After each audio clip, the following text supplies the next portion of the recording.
the man of the moment, AG Speaker Emeritus, the Honorable J.B Muturi, Your Excellency, Kalonzo Musyoka, and all dignitaries present. Mine is just to say congratulations to J.B. for the great book that he has put together, The Fight for Order. And J.B, my brother, my kinsman, as a student of literature, let me confirm that is a great art of work.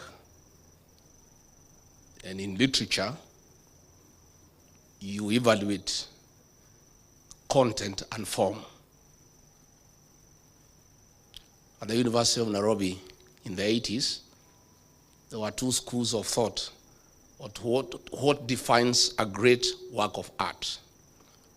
One group led by the late Professor Chris Wanjara believed that a good work of art is content, what you say.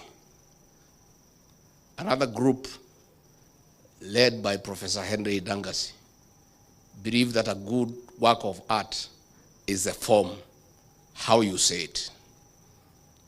Reading this great book, I want to confirm that it is splendid in both content and form.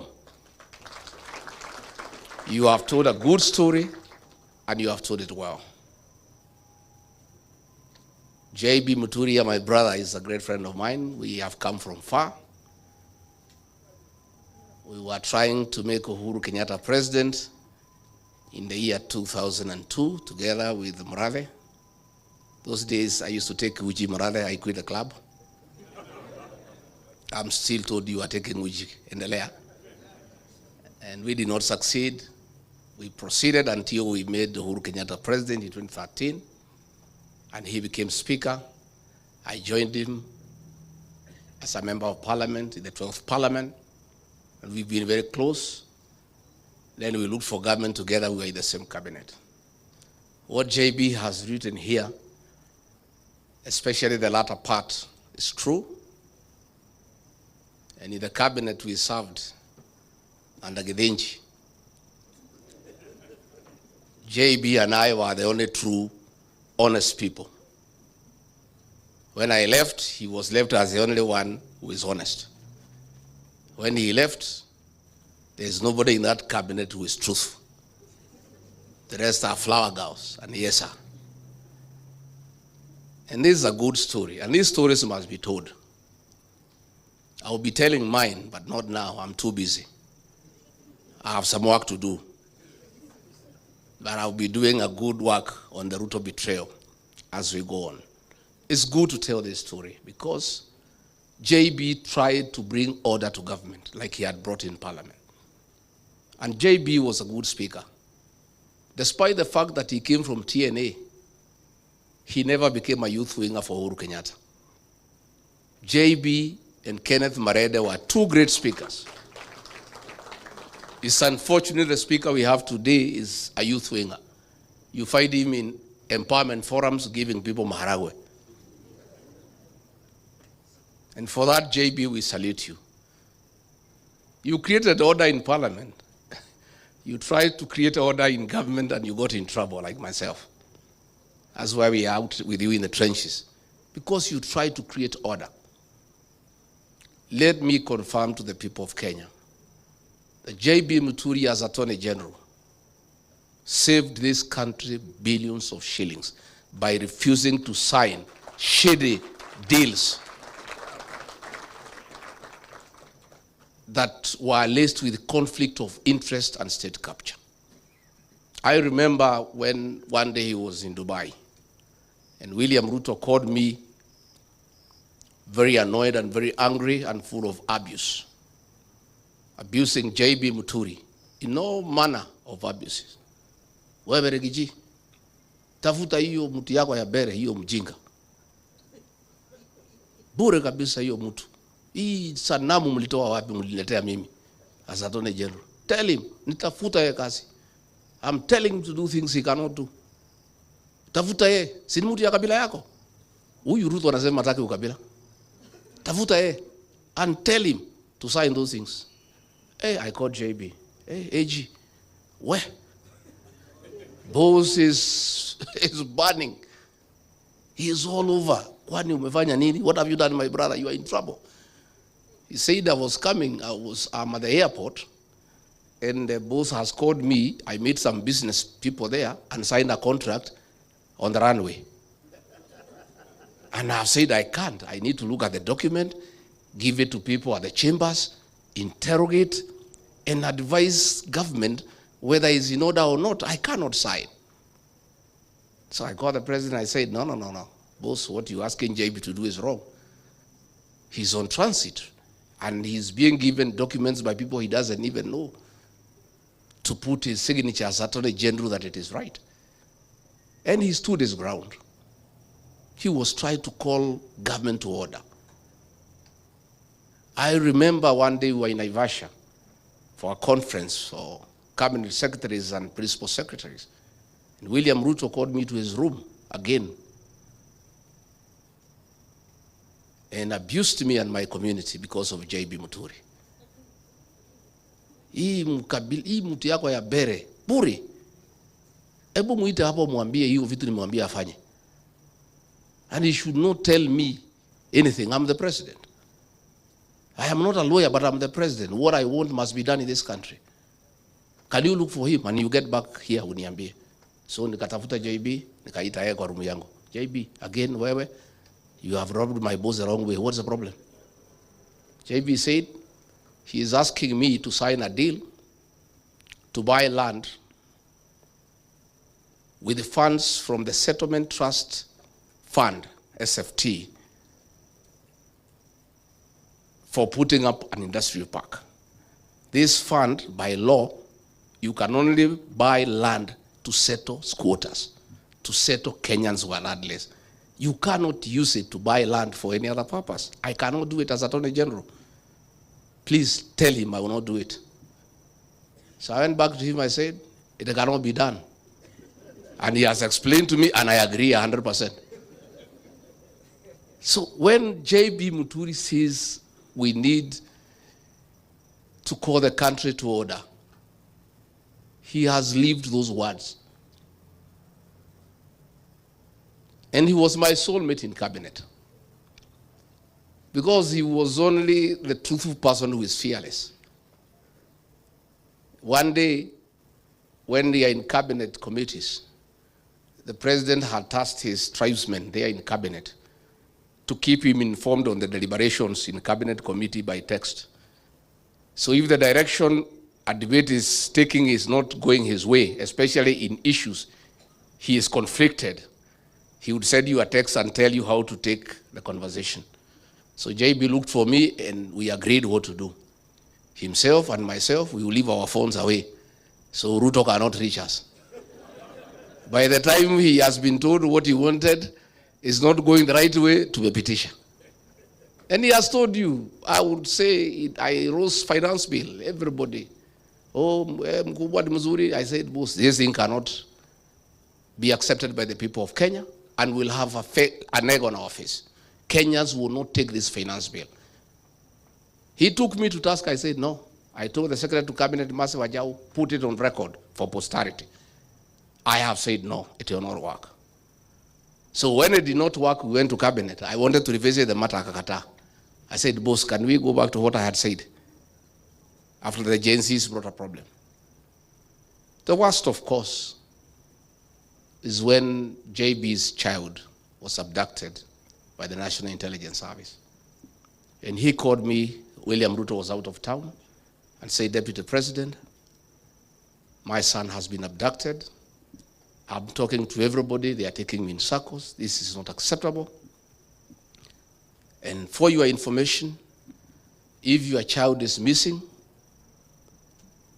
and is suspected to be the hands of the police or security agencies, you go to court and file what you call a habeas corpus, compelling the Attorney General to produce the person, dead or alive.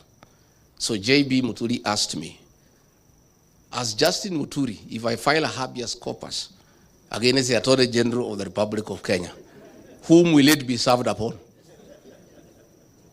So I called Kindiki, Mr. Yesa, he took me in circles. He was in Interior. I could see he's lying.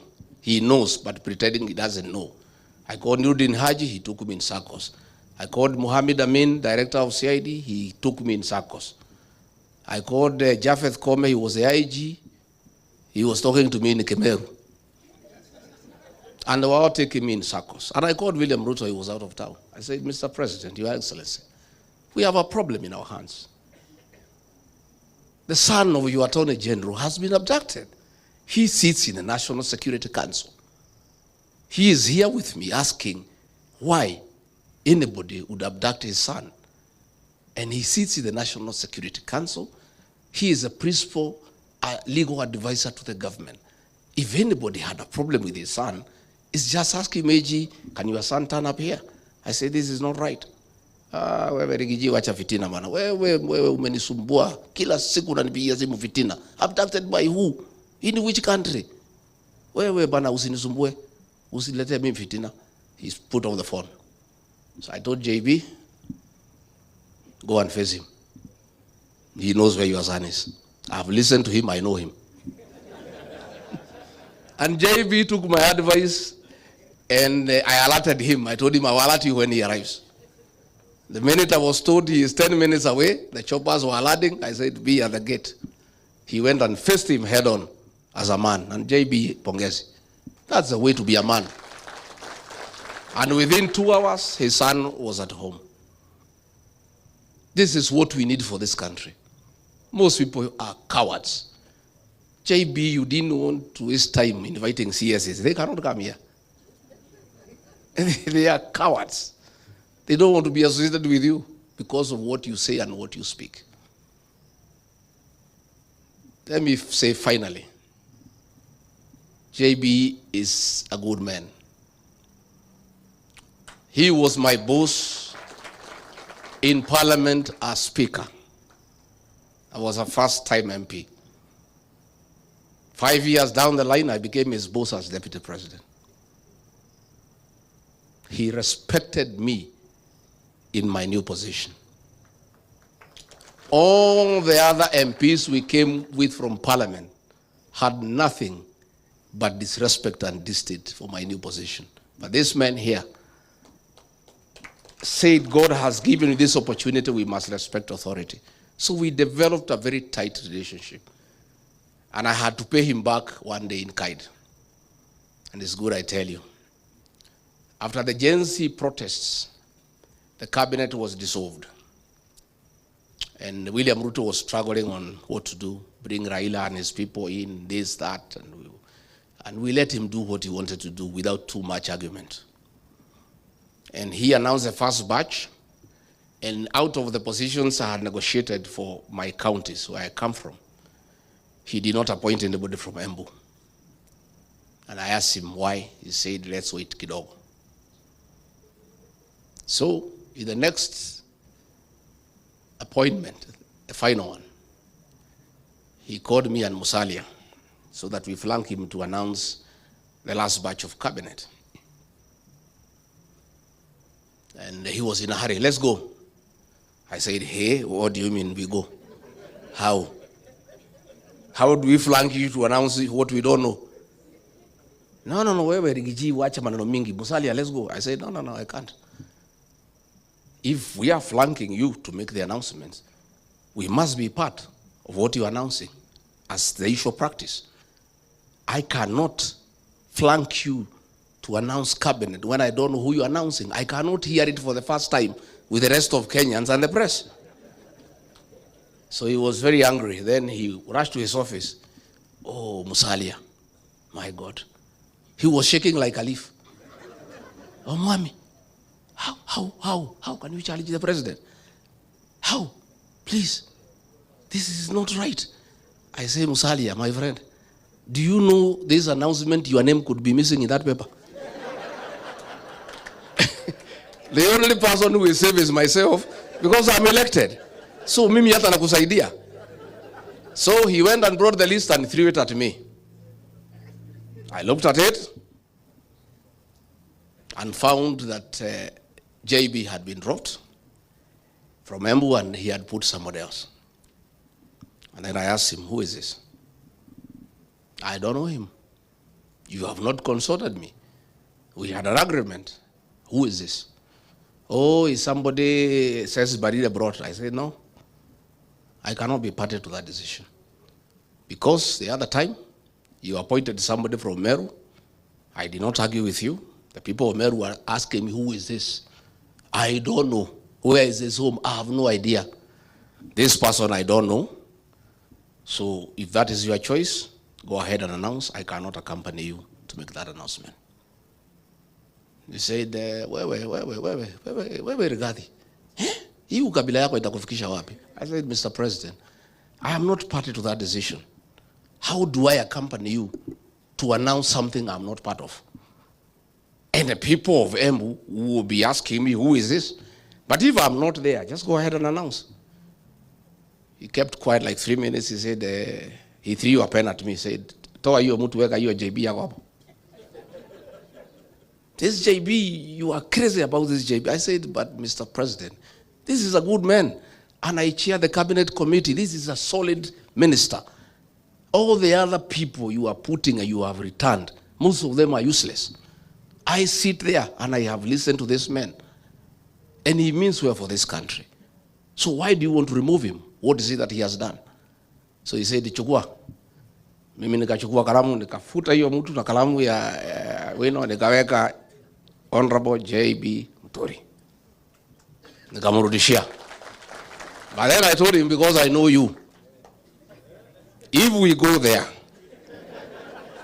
and you announce the other name because I think that is what you want to do, I'll walk away when the press is live. So that's how J.B Muturi got his job back. And after that, I was thrown away, and he followed me. I'm sorry I was not there to defend you another time. So I want to say, as we celebrate J.B., this country is blessed with a great leader, a steadfast man, a great man. And J.B Muturi, as you have been told to put order into this table. If the formula of nominating a single presidential candidate favors me, and I'm elected as president, you'll play a very important role in my government.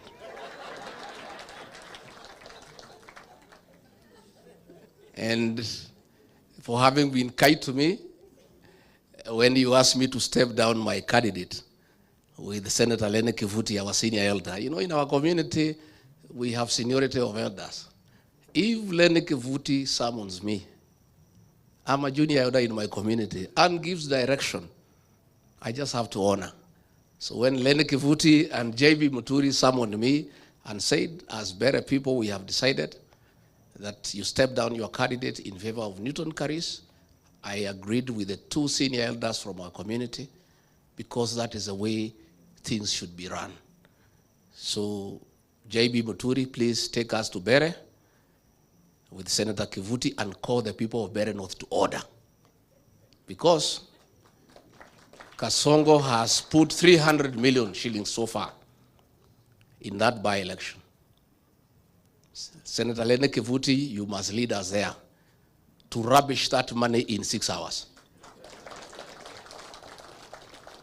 And in Bere North is where William Ruto must be taught how to put communities to order.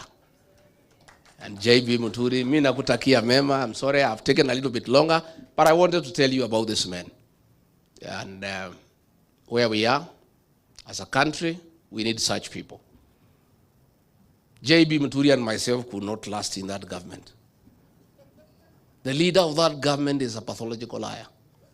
I have actually serious doubt whether his real name is William Ruto. We are just too honest and too truthful. And for those we have joined hearts together, Stephen Kalonzo Musyoka, Fred Matiang'i, Eugene Wamalwa, Martha Karua, please get used to me and JB. will be very truthful to you.